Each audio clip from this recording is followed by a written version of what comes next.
Hello 2022-এর মাধ্যমিকের পরীক্ষার্থীরা, আজ তোমাদের জন্য নিয়ে এসেছি এবছরের মাধ্যমিকের অত্যন্ত একটি গুরুত্বপূর্ণ প্রশ্ন। পাশ্চাত্য শিক্ষা বিস্তারে রাজা রামমোহন রায়ের অবদান কতখানি?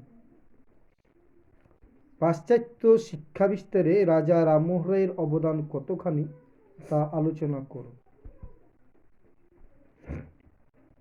ভূমিকাতে বলবে, রাজা রামমোহন রায়ের সমাজ সংস্কারের লক্ষ্য ছিল কুসংস্কার ও অজ্ঞতার অন্ধকার দূর করে সাধারণ মানুষকে সত্যের পথ দেখানো।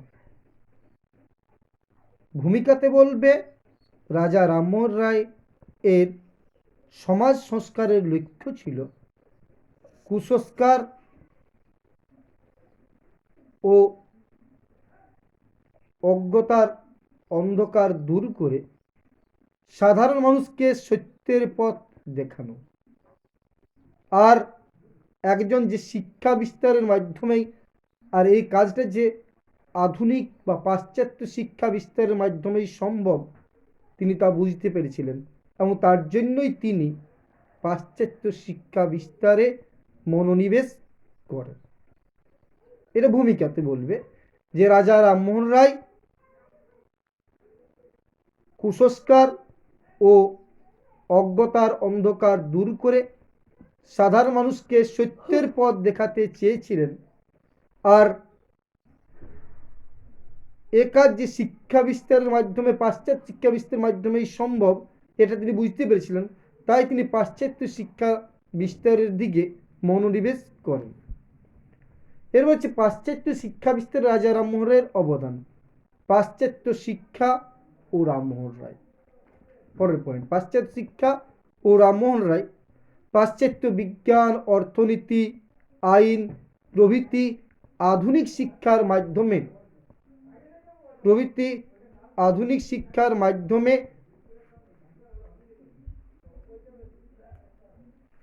তিনি ভারতীয়দেরকে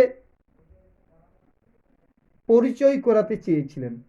পাশ্চাত্যের জ্ঞান, বিজ্ঞান, শিক্ষা, অর্থনীতি, রাষ্ট্রনীতি প্রভৃতি সম্পর্কে সাধারণ ভারতবাসীকে পরিচিত করতে চেয়েছিলেন। আর এই কারণে তিনি ভারতে ইংরেজি ও পাশ্চাত্য শিক্ষা বিস্তারের পক্ষপাতী ছিলেন।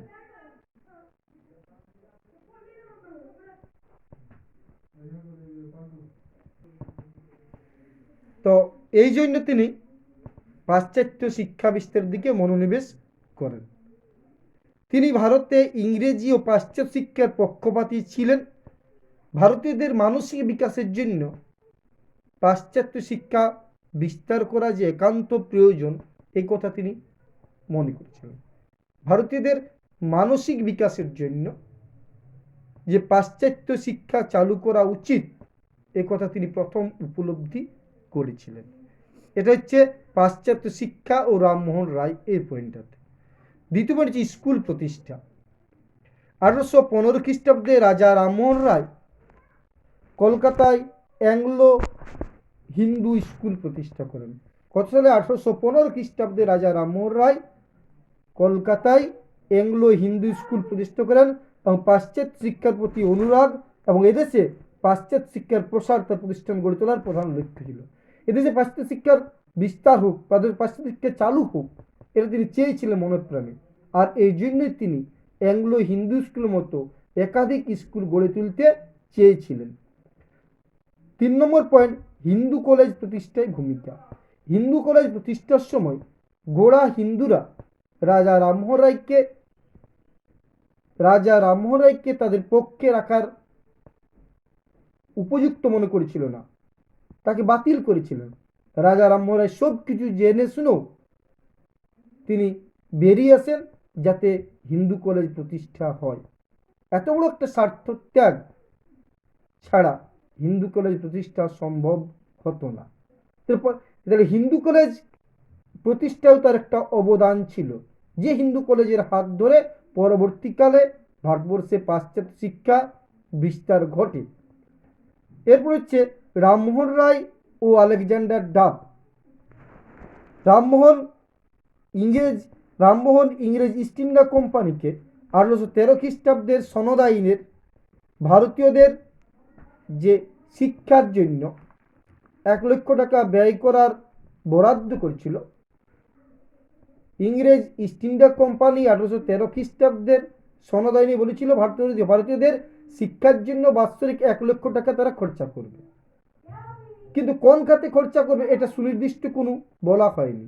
রাজা রামমোহন রায় লর্ড আর্মহার্স্টকে 1823 খ্রিস্টাব্দে চিঠি লিখে জানান সে টাকা যেন পাশ্চাত্য শিক্ষা খাতেই ব্যয় হয়, এবং এই চিঠিটি অত্যন্ত গুরুত্বপূর্ণ ছিল, যার ফলস্বরূপ আমরা দেখি যে পাশ্চাত্য শিক্ষা খাতে অর্থাৎ ইংরেজি শিক্ষাকে তারা প্রাধান্য দেয় এবং সরকারি ভাষা হিসেবেও স্বীকৃতি দেয়।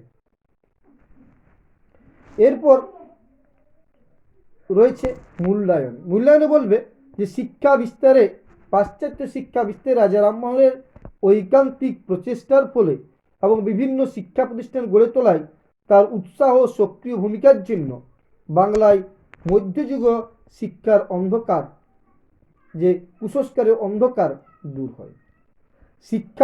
পাশ্চাত্য শিক্ষা বিস্তারে রাজা রামমোহন রায়ের একটা ঐকান্তিক প্রচেষ্টা ছিল, এবং সেই ঐকান্তিক প্রচেষ্টার উৎসাহ ও প্রচেষ্টার ফলে আমাদের বাংলায় পাশ্চাত্য শিক্ষা চালু করা অতি সহজ হয়ে উঠেছিল।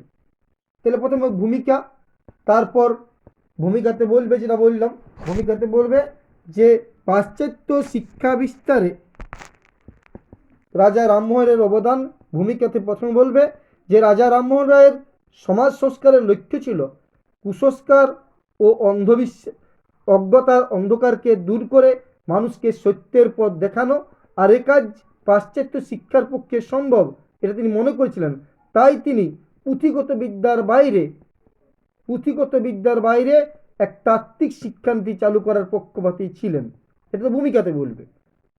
এবার 2 নম্বর পয়েন্ট হচ্ছে পাশ্চাত্য শিক্ষা বিস্তারে রাজা রামমোহন রায় পাশ্চাত্য এর জ্ঞান বিজ্ঞান, অর্থনীতি, সমাজ, রাষ্ট্রনীতি প্রভৃতি সঙ্গে ভারতীয়দের পরিচিত করার জন্য তিনি অত্যন্ত উৎসাহী হয়ে পড়েন, এবং তিনি চেয়েছিলেন পাশ্চাত্যের জ্ঞান বিজ্ঞান, রাষ্ট্র ব্যবস্থা, রাষ্ট্রনীতি, অর্থনীতি সব কিছু ভারতবর্ষে পড়ানো হোক, ফলে ভারতবর্ষের মানুষও যুগের সঙ্গে তাল মিলিয়ে চলতে পারবে এবং ভারতীয়দের মানসিক বিকাশ সম্ভবপর হবে। 2 নম্বর হিন্দু কলেজ প্রতিষ্ঠার সময় গোড়া হিন্দুরা তাকে প্রস্তাবিত কমিটিতে রাখার বিরোধিতা করেছিলেন, এবং তিনি ইচ্ছা করেই সেই কমিটি থেকে বেরিয়ে আসেন যাতে হিন্দু কলেজ প্রতিষ্ঠা হয়। এটা এত বড় একটা স্বার্থ ত্যাগ করেছিলেন তিনি হিন্দু কলেজ প্রতিষ্ঠার জন্য, অর্থাৎ হিন্দু কলেজ প্রতিষ্ঠায় তার একটা ভূমিকা ছিল। রামমোহন রায় ও আলেকজান্ডার ডাফ। রামমোহন রায় বিভিন্ন খ্রিস্টান মিশনারিদের সঙ্গে, বিশেষ করে আলেকজান্ডার ডাফের সঙ্গে ইংরেজি শিক্ষার জন্য স্কুল বাড়ির যে সন্ধান করছিলেন, আলেকজান্ডার ডাফ তাকে সেই হিসেবে একটি সাহায্যও করেন। তিনি পাশ্চাত্য শিক্ষা বিস্তারে তিনি খ্রিস্টান মিশনারি আলেকজান্ডার ডাফকে বিভিন্নভাবে সাহায্য করেন, এমনকি স্কুল বাড়ি খুঁজে দেন, স্কুল বাড়ির সন্ধান দেন, এ কাজও তিনি করেন। শিক্ষা খাতে কোম্পানির ব্যয় বরাদ্দ ও রামমোহন রায়। 1813 খ্রিস্টাব্দের সনদে ইস্ট ইন্ডিয়া কোম্পানি ঘোষণা করেছিল ভারতবর্ষে পাশ্চাত্য শিক্ষা বিস্তারের দ্বারা 1 লক্ষ টাকা ব্যয় করবে। রামমোহন লর্ড আর্মহার্স্টকে চিঠি লিখে সে টাকা পাশ্চাত্য শিক্ষা খাতে ব্যয় করার অনুরোধ করেন, এবং পরবর্তীকালে আমরা দেখেছি যে ইস্ট ইন্ডিয়া কোম্পানি ইংরেজি শিক্ষাকে ভারতবর্ষে বা ইংরেজি শিক্ষা তথা অর্থাৎ পাশ্চাত্য শিক্ষাকে ভারতবর্ষের শিক্ষা ব্যবস্থার অন্তর্গত করেন। এরপর মূল্যায়ন বলবে শিক্ষা বিস্তারে রাজা রামমোহনের ঐকান্তিক প্রচেষ্টা ও উৎসাহে বিভিন্ন পাশ্চাত্য শিক্ষামূলক প্রতিষ্ঠান গড়ে ওঠে এবং ভারতবর্ষে পাশ্চাত্য শিক্ষা চালু হয়। এটা এখন পর্যন্তই থাকুক, পরবর্তীতে আমি বলবো। যদি ভালো লেগে থাকে অবশ্যই লাইক ও শেয়ার করুন। ঠিক আছে।